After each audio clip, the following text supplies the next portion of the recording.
Liverpool continua a fazer milagres. Gol fantástico de Mohamed Salah.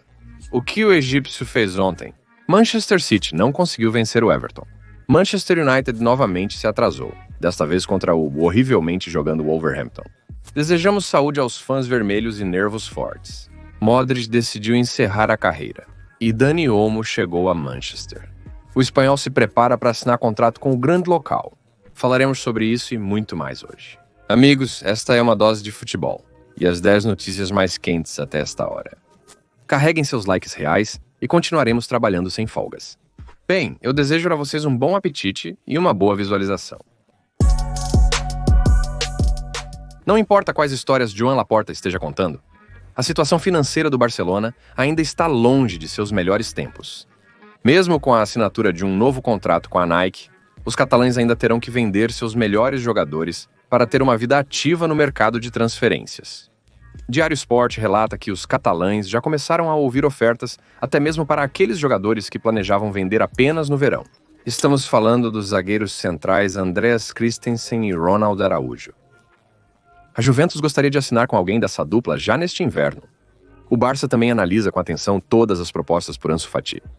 O espanhol raramente aparece na escalação inicial, mesmo durante a partida, e ele aparece muito raramente. Só 4 partidas nesta La Liga.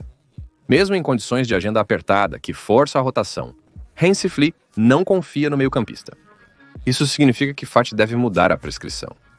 Mas Blaugrana quer receber uma oferta que agrade a todos, incluindo o próprio jogador. Então aqui nada é simples. No verão, Blaugrana fez uma transferência escandalosa de Dani Olmo, superando Ilkay Gundogan, o melhor jogador da última temporada. Laporta lamentou que os alemães foram dispensados por motivos técnicos, não financeiros. No entanto, há suspeitas de que isso seja falso. Logo após rescindir contrato, o Barça formalizou a compra de um espanhol.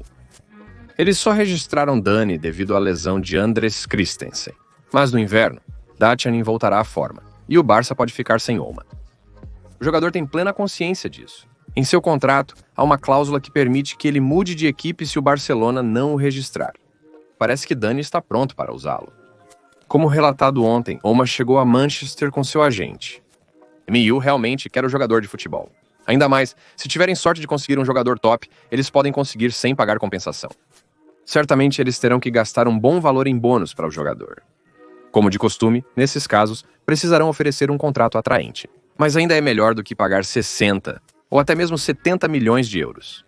A Marinha adora jogadores que se destacam no papel de insider. E se Olmo até chegou a Manchester, então a situação está quente. Para o Barcelona, esse negócio será uma verdadeira vergonha, pois mostrará a instabilidade do clube, principalmente da gestão populista de Laporta e Deco. Paulo Dybala foi a principal estrela da Roma sob José e Mourinho. No solo, ele realizou um ataque semi-morto, criando momentos. E sob De Rosa, ele se destacou ainda mais. Com ele, os argentinos apoiavam os parceiros, e Roma pontuava bem mais. Nesta temporada, De Rosa planejava jogar com até 3 dezenas. E Paula deveria ter sido fundamental. Por causa de Dybala, De Rosa até entrou em conflito com o diretor esportivo Saul Lucoy e acabou sendo demitido. Sob Juric, Dybala falhou, assim como toda a equipe. Mas sob Ranieri Paula, ele voltou a brilhar. No jogo contra o Parma, Rimland marcou 2 gols e deu uma assistência. Após a partida, Cláudio elogiou o atleta. Dybala é muito bom quando está em forma. Se ele estiver cansado ou algo der errado, eu o retirarei de campo. Roma é única, com ou sem Paulo. No entanto, o diretor esportivo Valco Floran Gessolf não descartou a venda de Dybala, afirmando que ouvirá as propostas. Segundo o jornalista Florian Pleitenberg, Paulo é essencial para o Galatasaray. Os clubes de Istambul já estão negociando, mas não estão dispostos a assinar com o argentino a qualquer custo. No momento, as partes negociam o aluguel do atleta. A opção de compra obrigatória provavelmente será incluída no acordo. Além de Dybala, outra estrela do futebol, pode voar para a Turquia. Kevin De Bruyne apareceu no radar do Fenerbahçe, segundo a publicação Contrato. O contrato do belga expira no final da temporada. O Fenerbahçe está pronto para contratar Kevin como agente livre no verão e pagar uma pequena quantia ao City em janeiro. Clubes da Major League Soccer e da Arábia Saudita também querem Kevin De Bruyne. O Fenerbahçe acertou o empréstimo de Talisca do Al Nassr, mas Mourinho considera isso insuficiente. Ele quer mais jogadores criativos. Além de De Bruyne, o Fenerbahçe está de olho em Roberto Firmino. Pessoalmente, prefiro que Kevin fique nas principais ligas por mais 1 ou 2 anos. O City está em crise, mas definitivamente não por causa do belga. De Bruyne e Dybala ainda tem muito a contribuir para o futebol. Mas não me importaria de ouvir sobre a transferência de Firmino para Mourinho. Será uma chance de relembrar os velhos tempos e ver o novo visual, gols e assistências do brasileiro na Eurocopa. O Tottenham continua sua queda. Ontem, o Nottingham Forest perdeu por placar mínimo. Os Forests progrediram e alcançaram o terceiro lugar. O Sheffield United também tem suas próprias ligas para se preocupar. O Tottenham assumiu o controle da partida, pressionando o Sheffield no campo de ataque. Mas o produto interno bruto estava anormalmente baixo. A defesa de Nottingham é muito organizada. Os defensores quase se alinharam na linha de defesa e permitiram que a defesa jogasse amplamente quando necessário. Devido a isso, Forest teve poucos contra-ataques. Afinal, é possível e necessário pegar o Tottenham. No final, cada equipe teve cerca de 2 momentos decisivos durante toda a partida. Forest realizou o seu, Tottenham não. Lamento por Postecoglou. Kulusevski e Johnson estão jogando exaustos. Solanke também sai bastante. E não há alternativas. Os londrinos carecem de um elenco amplo. E o centro da defesa. Tottenham terminou a partida com um par de zagueiros. Bezo Gray devido à lesão de Dragushin. Ou seja, com 2 defensores centrais. Há muitas perguntas no ar. Mas ainda mais para Daniel Levy. Porque um clube com as ambições do Tottenham deve ter um elenco adequado. As lesões não o salvarão, mas permitirão que sobrevivam sem uma crise tão severa. O Tottenham e o Manchester City estão com sérios problemas no elenco. Stones se machucou na primeira partida após a lesão. Ruben Dias ficará fora por algumas semanas. É desconhecido quando Ederson retornará. E isso é um grande problema para eles. Chegou ao ponto em que Pep teve que liberar o jogo contra o Everton, sem o ainda não recuperado Nathan Ake. E o City falhou novamente. Apenas um pequeno contratempo. Porém, dado que os irlandeses pontuaram contra Arsenal e Chelsea antes, quem sabe? Isso pode indicar que os cidadãos estão se recuperando? Além disso, o City jogou melhor do que o placar sugere. Mas então Erling Haaland aconteceu. O norueguês primeiro não marcou um pênalti, e depois ainda estava em impedimento na finalização. Pickford se vingou tanto do pobre Arteta, quanto simplesmente destruiu Erling. Ele se contorceu diante do pênalti como só podia. Depois da defesa, ele ainda provocou a Holanda. Descobriu a direção do chute graças a dicas na garrafa. O Manchester City tem uma vitória em 30 jogos. A Holanda tem apenas um gol nos últimos 7. O jogo de ontem já foi uma derrota pessoal para o norueguês. 22 tentativas de chute e apenas um gol. Aquele mesmo pênalti. O time está jogando muito bem. Erling não está. Parece que o problema não é apenas a falta do último passe. O Liverpool ainda corre o risco de ficar sem os jogadores-chave da equipe após esta temporada. O Liverpool ainda não renovou os contratos de Virgil van Dijk, Mohamed Salah, Ibrahima Konate e Trent Alexander-Arnold. De acordo com Fabrizio Romano, Konate está perto de assinar um novo contrato. De acordo com Nicolas Kira, Salah quase fechou um acordo com o Liverpool, resolvendo tudo. Van Dijk recentemente declarou: claramente a discussão prossegue.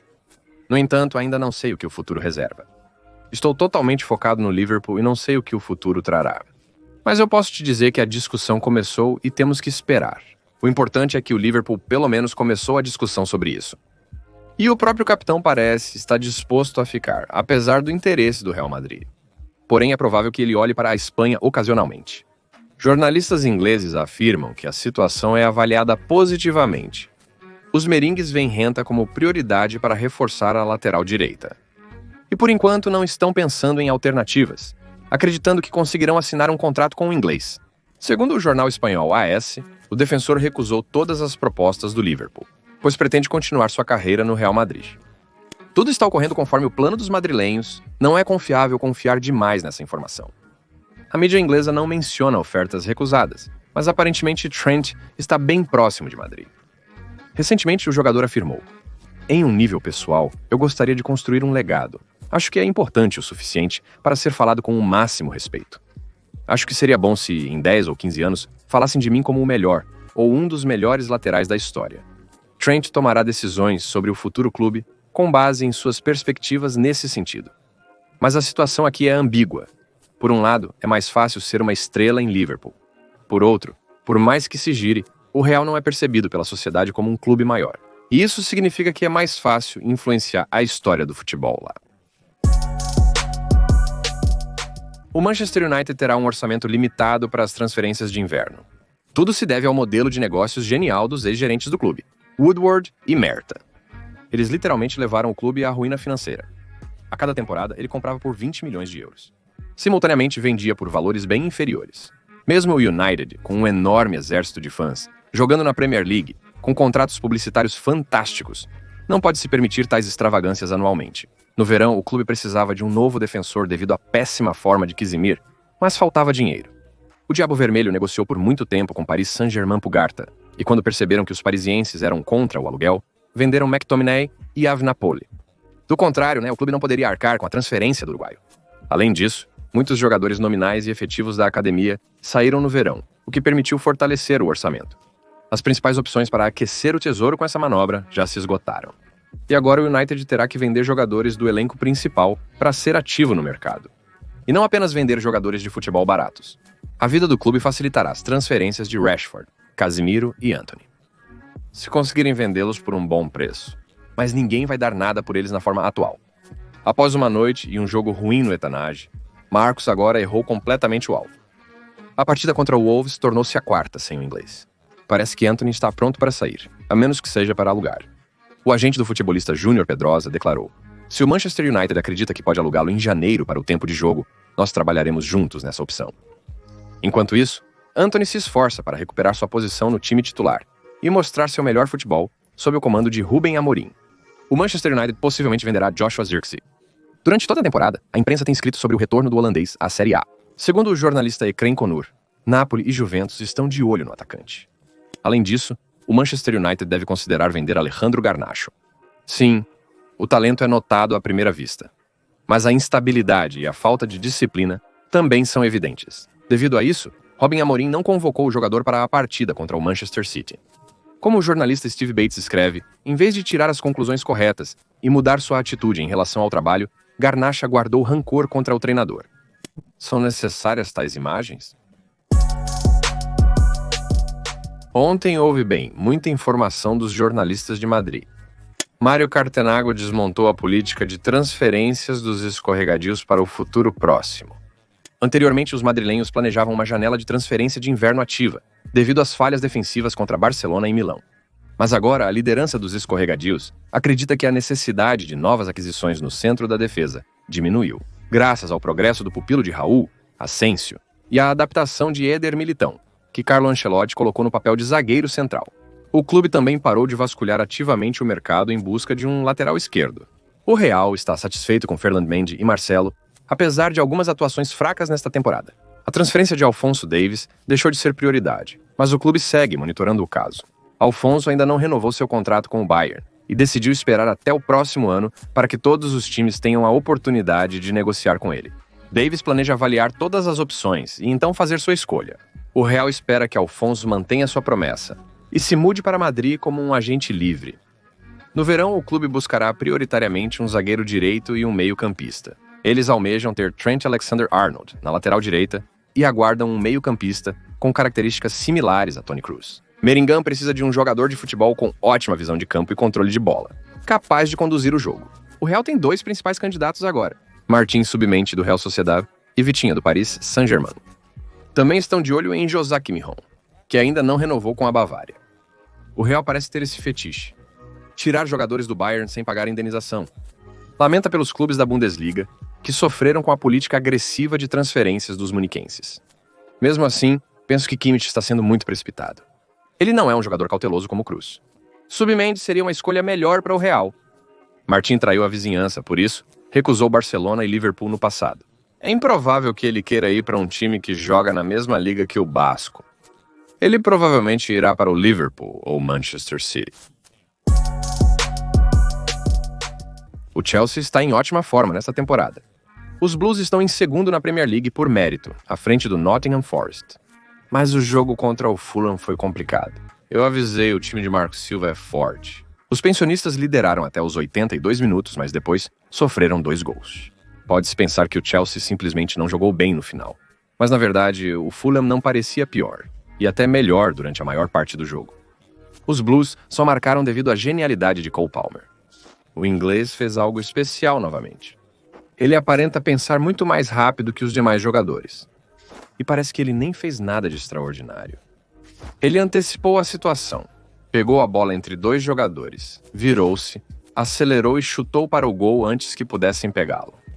Se você analisar, é um trabalho comum, banal, mas Palmer acertou cada timing, e ele faz isso constantemente. E isso não é sorte. Ele aprendeu e quase não houve momentos, com exceção do gol de Cooley. Mas o Fulham criava perigo regularmente. Malo Gusto não conseguiu retornar à defesa a tempo durante a transição da equipe. Ele deveria ter assustado Pedro Neto. O português tentou, mas não conseguiu nada. 6 duelos perdidos. No caso do primeiro gol, Neto foi para o gás após a luta com Iwobi. Neto rolou no campo fingindo estar ferido, mas devido ao seu amor pela atuação, o juiz não acreditou e Fulham empatou a partida. E Neto recebeu atendimento médico. Mas antes de começar a expressar a terrível dor, Feodor olhou primeiro para o juiz e tentou chamar sua atenção. Em resumo, ele agia conforme o manual. Agora, até os fãs do time azul criticam o jogador por um comportamento que custou à equipe um gol perdido. O gol técnico de Palmer e a simulação de Neto estão disponíveis em nosso canal de TV. A revisão do jogo do Chelsea, assim como todas as outras partidas, está à sua espera no link na descrição, como no comentário fixado. Depois o Chelsea desperdiçou outra chance. É um gol ridículo. Primeiro, Sanches jogou a bola no ataque, embora ninguém entre seus parceiros tenha tentado fugir. E, estranhamente, o Fulham teve uma oportunidade para o contra-ataque. Cucurella, Sancho e Gusto, exceto por um passo, voltaram para uma defesa. Em suma, um gol desajeitado e descuidado. O único brilhante, mas é Cole Palmer. Participou diretamente em 52 gols em 52 jogos da Associação Paulista de Letras. 34 gols marcados e 18 assistências. Só 2 jogadores na liga começaram melhor que Erling Haaland e Andy Cole. O meio-campista tem todas as chances de se tornar uma lenda do Chelsea. Não querendo parecer pessimista, mas agora o Liverpool está a todo vapor rumo ao título. Ontem, os Scousers não conseguiram parar nem mesmo o gol rápido perdido pelos Merseysiders, concedido ao Leicester já no 6º minuto do jogo. E, em geral, o jogo dos Reds no primeiro tempo estava longe do habitual. Muita pressa, perda de bola em campo aberto. A equipe simplesmente não conseguia encontrar seu ritmo, mas ainda assim empatou o placar antes do intervalo. Outro belo gol de Cody Gakpo do flanco esquerdo para o canto distante. Ele simplesmente arrematou perfeitamente. No segundo tempo, o Liverpool aumentou significativamente o ritmo e, desde os primeiros minutos, começou a pressionar o Leicester. E rapidamente tomou a liderança após a assistência de McAllister. Mais tarde, o argentino fez outra grande assistência de cabeça para Salah. Parecia que o gol veio do nada, mas primeiro foi um passe genial pela metade do campo, seguido por uma finalização brilhante. Havia 5 jogadores do Leicester ao lado de Salah, mas isso não o confundiu nem um pouco. Ele puxou para a esquerda e suavemente chutou a bola para o canto distante do gol, atravessando a área de penalidade, como se ele não tivesse chutado a bola, mas gentilmente convenceu a bola a acabar lá. Muito técnico. Não sei quem pode parar tal Salah. Ele não precisa de chances claras. Até meio momento é suficiente para ele, e até um quarto. O egípcio contribuiu diretamente para 68% dos gols do Liverpool na Premier League. Em 5 jogos em dezembro, ele marcou 6 gols e fez 5 assistências. Com um gol em cada um dos últimos 10 jogos, Salah continua liderando a corrida dos artilheiros e assistentes. Uma temporada monstruosa para o atacante. Enquanto isso, o Liverpool assume o segundo lugar, com 7 pontos à frente do Chelsea. E isso com um jogo a menos. Os vermelhos demonstram total prontidão para conquistar o título. Eles sabem ganhar mesmo quando o jogo não está indo bem, adaptando-se a cada adversário. Slot não teme escalar jogadores. E faz isso com sucesso, sem consequências negativas. Com o Slot, o time consegue reverter os jogos taticamente. Onde Arne não consegue, os jogadores assumem o controle e a classe. Provavelmente, agora na Premier League, há apenas uma equipe capaz de tirar o título do Liverpool. E são os próprios Mercers. Aliás, muitos haters comentaram no último vídeo, dizendo que o Liverpool só se destaca porque os outros times da Premier League estão em queda. Mas por algum motivo, esses mesmos haters estão calados sobre a série invicta do Liverpool na Liga dos Campeões. No torneio onde, no esquema atual, os melhores jogam contra os melhores, sem qualquer aleatoriedade ou distribuição por grupos. E lá eles são incomparáveis. Portanto, não sei sobre você, mas para mim é óbvio qual equipe é atualmente a melhor do mundo. O Manchester United chegou a um novo ponto baixo. Ontem, os Diabos Vermelhos foram derrotados por 2-0 em Wolverhampton. Os Lobos passam por uma fase ruim.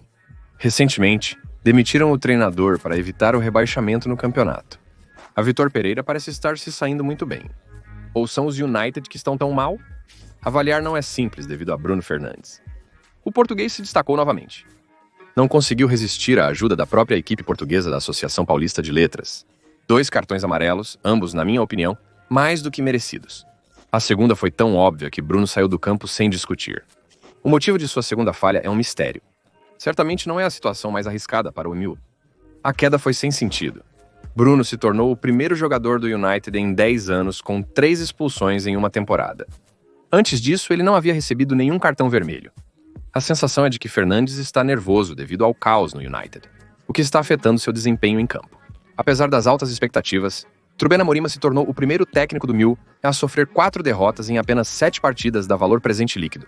Só posso desejar aos fãs dos Diabos Vermelhos nervos fortes e recomendo que não contem muito com um final de temporada bem-sucedido. Ele tem muito trabalho pela frente para trazer o United de volta ao seu antigo brilho. Os problemas acumulados durante a gestão dos Glazers não podem ser resolvidos com um único gesto ou nomeação de treinador, independente de quem seja. Ten Hag, Amorim, Ancelotti, Tuchel, Klopp, até mesmo Cherchesov não conseguiriam ter sucesso. E tudo do que resta é acreditar em Amorim e nos gerentes de Redcliffe e esperar. A próxima temporada será melhor, pois não pode piorar. Os jogadores estão se adaptando ao futebol de Amorim. O primeiro gol contra o Wolves United veio de um chute direto de escanteio. Pela segunda vez em uma semana, o gol do MU é raro, mas errar em casos raros é bonito. Matheus Cunha se esforçou. E 2 jogadores em casos raros, isso é beleza. Matheus Cunha se esforçou e 2 jogadores dos Wolves, que pegaram André Nana. Na minha opinião, houve uma falta lá. Como Nana poderia parar o golpe se ele mal se movia? Mas por algum motivo, o juiz considerou um gol. O United certamente mereceu perder, e não há dúvidas sobre o resultado. Mas na minha opinião, o gol de Cunha foi irregular. Na Premier League, há uma tendência para esse tipo de jogo contra o goleiro, embora seja uma questão de perspectiva. Na maioria das vezes, os árbitros favorecem o time atacante. Então surge a questão: por que o Manchester United não colocou um defensor contra o goleiro? Luka Modric jogou muito no início da temporada, em relação ao último sorteio. Por quê? Parece que Carlo Ancelotti não descobriu como controlar o jogo do time. No passado, Toni Kroos era responsabilizado por todos os erros durante as partidas. Um dos melhores diretores da história sabia perfeitamente quando desacelerar o ritmo, quando acelerá-lo, quando transformar o jogo em um pântano monótono. Mas quando se trata de basquete, Modric também sabe fazer isso, mas não é sua principal característica. Ele está mais focado na criação e nunca substituiu Toni por completo. Mas agora Modric é claramente o líder da equipe. Modric fez Ancelotti perceber que a equipe o apoiava após a derrota arrasadora para o Barcelona. Então Luka fez um discurso e, em nome de toda a equipe, disse a Carlo que não pretendíamos afundar o treinador. Modric virou o condutor das ideias do técnico e ajudou a mudar a postura de alguns atletas quanto ao trabalho. Luka é essencial para a equipe.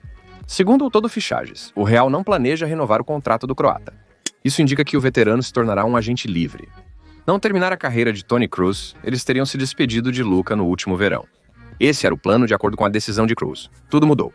No entanto, agora Florentino Pérez definitivamente não está reconsiderando. Modric mereceu uma bela despedida e ele, claro, a terá.